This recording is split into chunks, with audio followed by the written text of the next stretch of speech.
오늘 하나님께서 우리에게 주시는 말씀은 스가랴서 1장 7절에서부터 21절까지의 말씀입니다.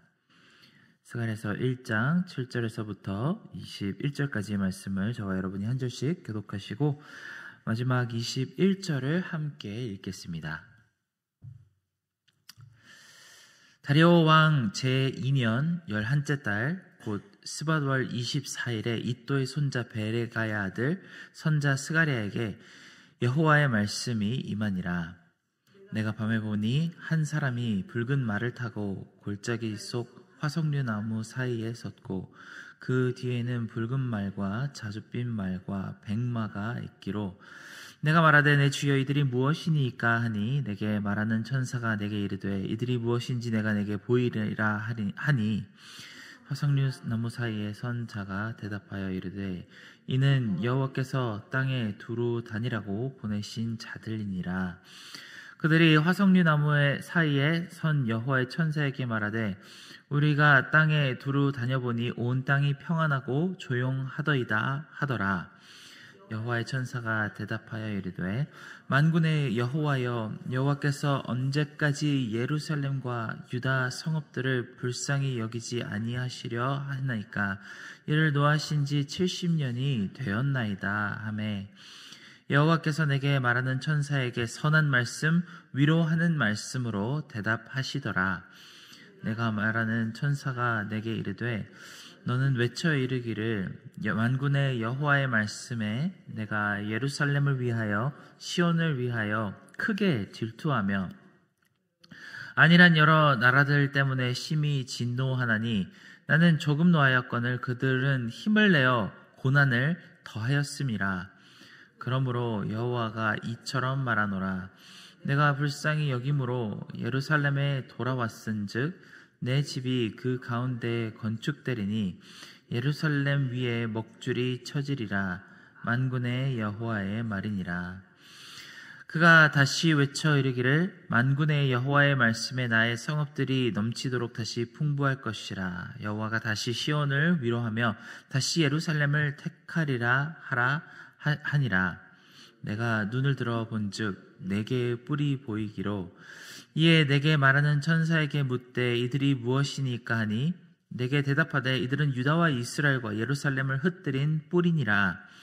그때 여호와께서 대장장이 4명을 내게 보이시기로 내가 말하되 그들이 무엇하러 왔나이까 하니 대답하여 이르시되 그 뿔들이 유다를 흩뜨려서 사람들이 능히 머리를 들지 못하게 하니 이 대장장이들이 와서 그것들을 두렵게 하고 이전에 뿔들을 들어 유다 땅을 흩뜨린 여러 나라의 뿔들을 떨어뜨리려 하느니라 하시더라.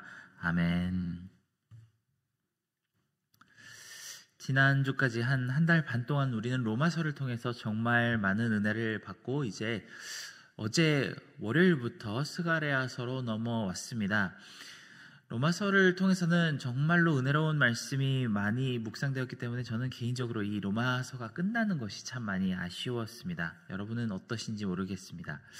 어제부터 우리는 스가랴서를 묵상하게 되었는데 많은 선지서들이 그렇듯이 스가랴서도 참 이해하기는 쉽지 않은 어려운 묵시들이 많이 등장하는 책입니다. 특히 스가랴의 묵시는 유난히 더 복잡하고 이해하기 어려운 내용들이 많이 담겨 있습니다. 특히 초반 8장에는 사전 지식이 없다면 무슨 뜻인지 도저히 이해하기는 쉽지 않은 그런 내용들이 담겨 있습니다. 또한 스가랴서의 묵시들은 유난히 조금 더 시간 개념이 모호한 점이 있습니다. 가령 다니엘서 같은 경우에는 그 묵시의 내용이 시간 개념마다 그 순서가 딱 정해져 있습니다. 읽는 사람들이 각각의 예언이 정확히 언제 일어날지는 모르지만 적어도 어떤 순서대로 일어나게 될지는 잘 이해할 수 있습니다. 그런데 스가랴서의 묵시와 환상과 꿈은 유난히 더 갈피를 잡기가 어렵고 무슨 의미를 담고 있는지 파악하기가 쉽지 않은 묵시들이라고 신학자들 사이에서도 그렇게 이야기하는 부분이 있습니다. 오늘 말씀에는 에스겔이 꾼 9개의 꿈과 환상 중 첫 번째 2가지를 담고 있습니다. 첫 번째는 말탄 사람들이 하나님의 땅을 살펴보라고 그렇게 돌아보는 장면을 담고 있습니다. 여기에는 화석류 나무라고 하는 아주 특이한 나무가 연거푸 등장하는데, 이 나무는 주로 성막과 성전을 짓기 위해서 사용된 목재라고 합니다. 이 사람들은 하나님의 땅을 골고루 살펴보았는데 11절에 나온 말씀에는 온 땅이 평안하고 조용하더라고 말을 합니다. 그리고 이 땅에 하나님께서 노를 금하시고 이제 새로운 언약과 또 성전을 세우실 것이라고 말씀하시는 장면이 등장합니다. 여기까지는 그래도 좀 이해하기 쉬운데, 두 번째는 조금 더 이해하기 어렵죠. 4개의 뿔이 나오는데 그 뿔을 대장장이 4명이 두렵게 하고 떨어뜨리려 한다고 예언합니다. 분명히 하나님께서 하신 말씀이니까 엄청 중요한 내용을 담고 있을 것이 분명한데, 이미 이 스가랴는 이 환상을 보고 나서도 이게 무슨 의미인지 이해하기 어려워서 천사에게 되묻는 장면이 등장합니다. 사실 하나님의 예언과 묵시는 그 시기를 지나가는 사람들이 보기에는 그런 느낌을 줄 것입니다.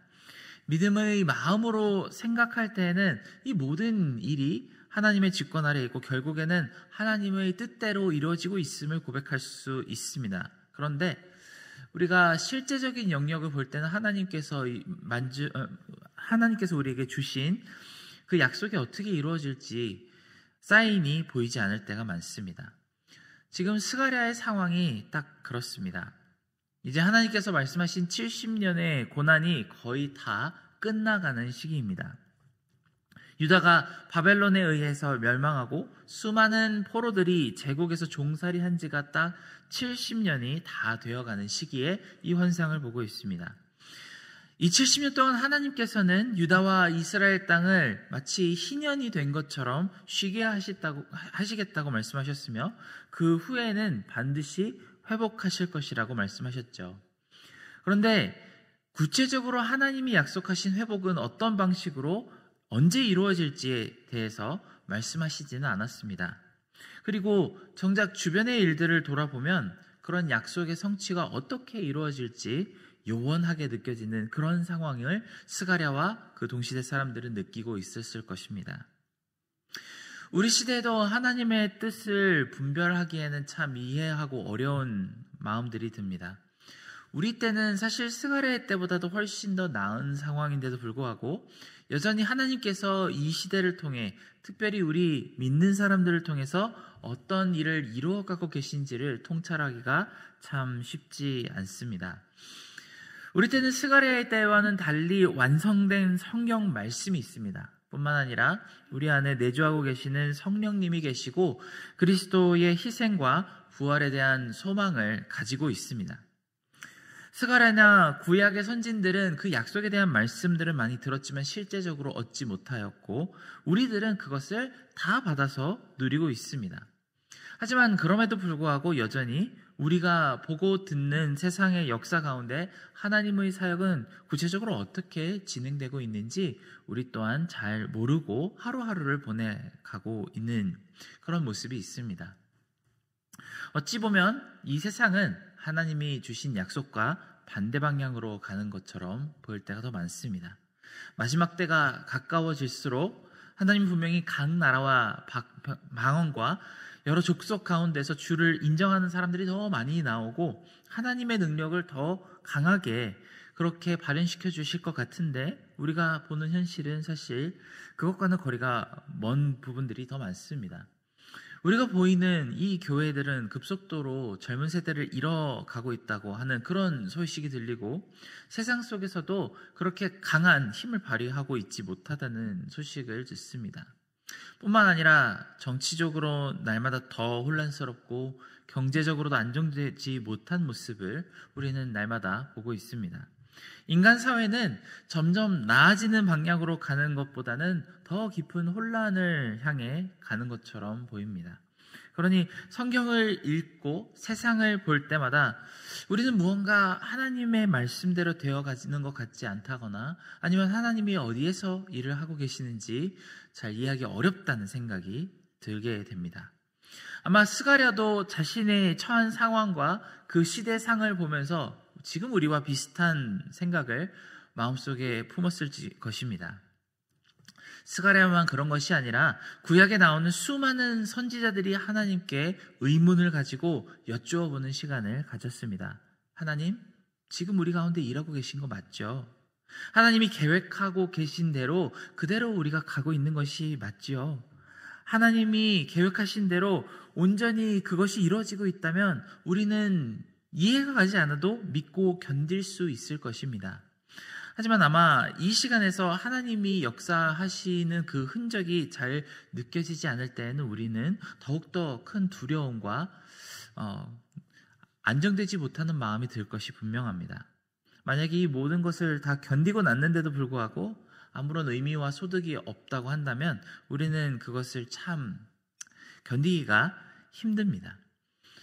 제가 미국에 온 지 얼마 안 됐을 때 한 번은 택시를 탄 적이 있습니다. 그때 아직도 생생히 기억이 나는 것은 아주 늦은 밤에 제가 10대였을 때인데 겁도 없이 택시를 잡아 탔습니다. 근데 기사님이 무섭게 생긴 흑인 기사님께서 운전을 이렇게 하고 계셨습니다. 제가 그때는 어찌나 긴장이 되던지 거의 가시는 길을 다 외우다시피 이렇게 observe를 하면서 오들오들 떨다가 겨우 목적지에 내렸던 기억이 있습니다. 이 기사님이 저를 바가지 안 씌우고 어디에 온전히 목적지에다 데려다 줄지 아니면 어디 으슥한 다리 밑으로 저를 끌고 갈지 그것이 확신되지 않아서 정말 두려웠던 기억이 납니다. 나중에 조금 물정을 알고 나니까 그 기사님이 거의 저에게 2배 이상 바가지를 씌운 게 맞았습니다만 어쨌든 저는 그 계기로 다시는 택시를 타야겠다는 생각이 들지 않았던 기억이 납니다. 하지만 저는 제 아내가 운전하는 차에서는 너무 편안하고 안심이 되어서 자주 잠에 들곤 합니다. 아무리 제 아내가 운전대를 잡고 제가 한 번도 안 가본 험악한 길로 차를 몰아가도 저는 조금도 걱정을 하지 않죠. 저보다 일단 길을 훨씬 더 잘 아는 사람이고 그 사람이 저를 다리 밑으로 끌고 가봐야 어차피 제 것은 다 그 사람 거니까 굳이 저를 위협하거나 협박할 필요가 없기 때문에 안심할 수 있습니다. 우리 삶과 현 상태를 볼 때에도 이끌고 가는 운전자가 누구인지 우리가 안다면 그리고 그 운전자가 내가 정말 신뢰할 수 있는 존재라면 아무리 차가 덜컹거리고 복잡한 길로 접어들더라도 우리는 두렵지 않게 갈 수 있습니다. 하지만 정신 차리고 보니까 내가 탄 운전자가 정말 내가 전혀 모르는 사람이라거나 아니면 운전자가 없이 차가 낭떠러지로 굴러떨어지고 있는 중이라고 한다면 우리는 도저히 불안해서 살 수가 없을 것입니다. 스가랴와 많은 선지자들의 마음속에 고민, 주여 어디서 지금 운행하시나이까라는 그 질문에 대해서 하나님은 자주 현실 세계에서 일어나는 그 뒤편에 영적인 세계에서 하나님의 천사들이 무엇을 하고 있는지를 보여주시는 장면을 묵시 속에서 보여주십니다. 마치 우리가 브로드웨이의 뮤지컬 같은 공연을 보면 막 조명도 막 휙휙 바뀌고 뒷 배경도 빙글빙글 돌아가는 모습을 볼 수 있습니다. 우리는 공연을 관람하면서 이 일이 어떻게 일어나는지 구체적으로 알지 못하죠. 이런 시간에 잠깐 동안 선지자들을 데려다가 무대 뒤편으로 가서 무슨 일이 일어나고 있는지를 보여주는 것 같은 것이 바로 우리가 오늘 보는 것 같은 묵시입니다. 백스테이지로 잠시 데려가서 스태프로 일을 하고 있는 이 천사들이 구체적으로 어떤 역할들을 하고 있는지를 잠시 보여주십니다. 그것을 보지 않았을 때 우리 인간들은 마치 이 세상을 보면서 하나님이 주무시는 것처럼 느껴질 때가 있습니다. 이 세상의 위정자들이 자기 마음대로 권력을 휘두르고 그렇게 폭력과 억압을 일삼을 때 마치 천사들은 일을 하지 않고 누워있는 것처럼 우리는 느껴질 때가 있습니다. 그런데 스가랴서에 나오는 이 역사의 백스테이지에 나오는 하나님의 영적인 그 세상을 보니까 온갖 천사들이 부지런하고 활발하게 오가며 일을 하고 있었습니다. 마치 하나님은 오케스트라의 지휘자인 것처럼 쉼없이 팔을 휘두르며 극도로 세심하게 역사하고 계시는 모습을 스가랴는 이 환상을 통해서 보고 있습니다. 여전히 이걸 봐도 어떤 의미인지 이해하기가 어려울 수는 있습니다만, 아무튼 하나님이 이 세상을 방관하고 내버려 두시는 것이 아니라 이제 곧 오게 될 완전한 회복의 날, 그리고 많은 선지자들이 말했던 여호와의 날에 오실 그리스도의 길을 준비하고 있다는 사실을 스가랴는 여러 가지 묵시를 통해서 보고 있는 중입니다. 스가랴가 환상에서 깨어서 눈을 떴을 때는 비로소 마음에 안심할 수 있습니다. 이 혼란스럽고 두려운 인간의 역사가 결국은 하나님의 손바닥 안에서 온전히 운영되고 있음을 알았기 때문입니다. 이 역사라는 커다란 차가 하나님이라고 하는 운전자에 의해서 온전히 운행되고 있다는 사실을 인정할 수 있습니다. 화석류 나무 근처에 선 말 탄 사람들은 하나님을 대신해서 세상을 감찰하고 있는 중입니다. 온 세상의 전쟁과 학살을 가져왔던 이 바벨론이 드디어 페르시아의 왕 고레스에 의해 멸망했기 때문에 드디어 평화의 시기가 왔다고 전합니다. 우리는 이사야서와 예레미야서를 보면서 이 고레스라고 하는 페르시아의 왕이 곧 유대인들을 풀어주고 예루살렘의 성전을 세우도록, 그리고 성벽을 재건하도록 후원해 줄 사람임을 알 수 있습니다. 선사들은 이때가 거의 다 왔음을 환상 속에서 보여주었습니다. 그리고 또 뒤에 나오는 이 뿔들에 대한 환상은 19절의 말씀처럼 유다와 이스라엘을 집어삼켰던 아수르와 바벨론을 뜻한다고 말합니다. 그리고 이 뿔들을 흩트러 나온 대장장이들 역시 이 똑같은 전쟁으로 심판한 페르시아의 왕 고레스를 의미한다고 합니다. 우리는 이 구약의 선지서에 나온 이런 환상들을 실제 역사와 대조해 보면서 각 예언이 어떻게 세밀하게 성취되었는지를 알 수 있습니다. 스가랴는 비로소 이 페르시아의 고레스 왕이 일으킨 이 전쟁의 의미를 영적으로 이해할 수 있게 되었습니다. 오늘 말씀을 시작하며 다리오 왕이라고 하는 사람이 등장하는 것을 볼 수 있습니다. 이는 고레스 왕이 바벨론 지역을 다스리라고 세운 분봉 왕입니다. 다니엘서에 보면은 그를 사자굴에 넣었다가 다음날 아침 헐레벌떡 그가 살아있는지 알아보러 뛰어갔던 왕이 바로 다리오 왕입니다. 스가랴의 입장에서 보았을 때는 다리오 왕과 고레스 왕이 또 다른 폭군이자 이스라엘의 탄압자인 것으로 생각했을지도 모르겠습니다. 하지만 이들은 바로 하나님이 보내신 대장장이었습니다. 사랑하는 여러분, 우리 세대에도 사실 하나님이 어떤 방식으로 운행하고 계신지 참 알기가 어렵죠. 벌써 25년이 다 되어가고 있는데 9.11 테러가 일어났을 때 많은 미국인들이 이런 질문을 했다고 합니다. Where is God? 그 질문이 25년 동안 응답 받았을까요? 우리는 하나님이 어디에서 어떻게 운행하고 계신지 정확하게 알고 이렇게 가는 중일까요? 아니면 우리는 더 그것을 이해하기 어려워서 날마다 더 하나님께서 어디에서 운행하고 계신지 여쭈어 봐야 하는 상황일까요? 아마 이 시대를 사는 대부분의 사람들은 그 25년 전에 9.11 사건 때 그 질문을 했던 그때보다 더욱 지금 세대를 이해하기 힘들 것이라고 답할 것 같습니다. 하지만 오늘 말씀을 통해 하나님은 여전히 우리 삶과 우리 역사 가운데서 부지런히 그리고 활발히 일하고 계신다고 선포하십니다. 우리는 스가랴처럼 무대의 뒤편 영적인 세계에 가서 천사들이 하고 있는 작업을 구체적으로 볼 수는 없습니다만 사실 우리는 그럴 필요가 없습니다. 스가랴보다 훨씬 낫게 우리는 우리 안에 내주하시는 성령님께서 직접 우리에게 기도의 응답으로 답하실 수 있기 때문입니다. 오늘 하루 우리가 하나님을 깊이 신뢰함으로 모든 상황 가운데서 반드시 그 뜻을 이루시는 하나님께서 더욱 우리의 눈을 열어주시고 하나님이 일하심을 깊이 바라보는 평안의 시간이 되도록 함께 기도하기를 간절히 기원합니다. 함께 기도하겠습니다. 사랑과 은혜가 많으신 하나님, 우리는 누가 이 역사를 쥐고 그 운전대를 잡고 운행하고 있는지 우리의 눈으로는 잘 이해하거나 보기가 어렵습니다. 우리가 보기에는 정말로 많은 이 세상의 폭군들과 또 난폭한 그 이데올로기가 이 세상을 진행하는 것처럼 보이지만 결국은 하나님께서 정말 손바닥에서